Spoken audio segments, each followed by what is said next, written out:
Book 1, Chapter 1. The Period. It was the best of times. It was the worst of times. It was the age of wisdom. It was the age of foolishness. It was the epoch of belief. It was the epoch of incredulity. It was the season of light. It was the season of darkness. It was the spring of hope. It was the winter of despair. We had everything before us. We had nothing before us.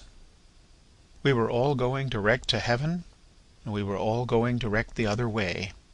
In short, the period was so far like the present period that some of its noisiest authorities insisted on its being received, for good or for evil, in the superlative degree of comparison only. There were a king with a large jaw and a queen with a plain face on the throne of England. There were a king with a large jaw and a queen with a fair face on the throne of France. In both countries it was clearer than crystal to the lords of the state preserves of loaves and fishes that things in general were settled for ever. It was the year of our Lord 1775. Spiritual revelations were conceded to England at that favoured period, as at this. Mrs. Southcott had recently attained her 25th blessed birthday, of whom a prophetic private in the Life Guards had heralded the sublime appearance by announcing that arrangements were made for the swallowing up of London and Westminster. Even the Cock Lane ghost had been laid only a round dozen of years after rapping out its messages, as the spirits of this very year last past, supernaturally deficient in originality, rapped out theirs. Mere messages in the earthly order of events had lately come to the English crown and people from a congress of British subjects in America, which, strange to relate, have proved more important to the human race than any communications yet received through any of the chickens of the Cock Lane brood. France, less favoured on the whole as to matters spiritual than her sister of the Shield and Trident, rolled with exceeding smoothness downhill, making paper money and spending it. Under the guidance of her Christian pastors she entertained herself besides with such humane achievements as sentencing a youth to have his hands cut off, his tongue torn out with pincers, and his body burned alive, because he had not kneeled down in the rain to do honour to a dirty procession of monks which passed within his view at a distance of some 50 or 60 yards.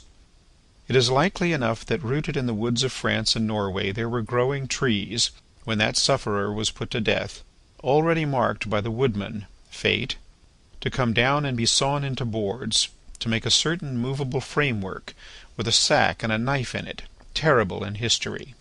It is likely enough that in the rough outhouses of some tillers of the heavy lands adjacent to Paris there were sheltered from the weather that very day rude carts, bespattered with rustic mire, snuffed about by pigs, and roosted in by poultry, which the farmer, Death, had already set apart to be his tumbrils of the Revolution. But that woodman and that farmer, though they work unceasingly, work silently, and no one heard them as they went about with muffled tread. The rather forasmuch as to entertain any suspicion that they were awake was to be atheistical and traitorous.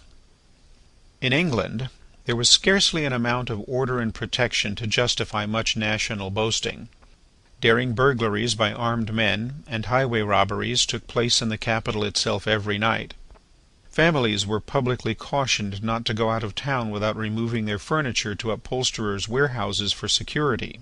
The highwayman in the dark was a city tradesman in the light, and, being recognized and challenged by his fellow tradesmen, whom he stopped in the character of the Captain, gallantly shot him through the head and rode away. The mail was waylaid by 7 robbers, and the guard shot 3 dead, and then got shot himself by the other 4 in consequence of the failure of his ammunition, after which the mail was robbed in peace. That magnificent potentate, the Lord Mayor of London, was made to stand and deliver on Turnham Green by one highwayman, who despoiled the illustrious creature in sight of all his retinue. Prisoners in London jails fought battles with their turnkeys, and the majesty of the law fired blunderbusses in among them, loaded with rounds of shot and ball. Thieves snipped off diamond crosses from the necks of noble lords at court drawing-rooms. Musketeers went into St. Giles to search for contraband goods, and the mob fired on the musketeers, and the musketeers fired on the mob, and nobody thought any of these occurrences much out of the common way. In the midst of them the hangman, ever busy and ever worse than useless, was in constant requisition, now stringing up long rows of miscellaneous criminals, now hanging a housebreaker on Saturday who had been taken on Tuesday, now burning people in the hand at Newgate by the dozen, and now burning pamphlets at the door of Westminster Hall.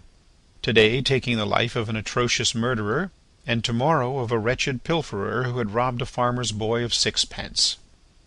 All these things, and 1,000 like them, came to pass in and close upon the dear old year 1775. Environed by them, while the woodman and the farmer worked unheeded, those 2 of the large jaws, and those other 2 of the plain and fair faces, trod with stir enough, and carried their divine rights with a high hand. Thus did the year 1775 conduct their greatnesses, and myriads of small creatures, the creatures of this chronicle among the rest, along the roads that lay before them. End of Book 1, Chapter 1. Subscribe to stay up to date with new helpful videos.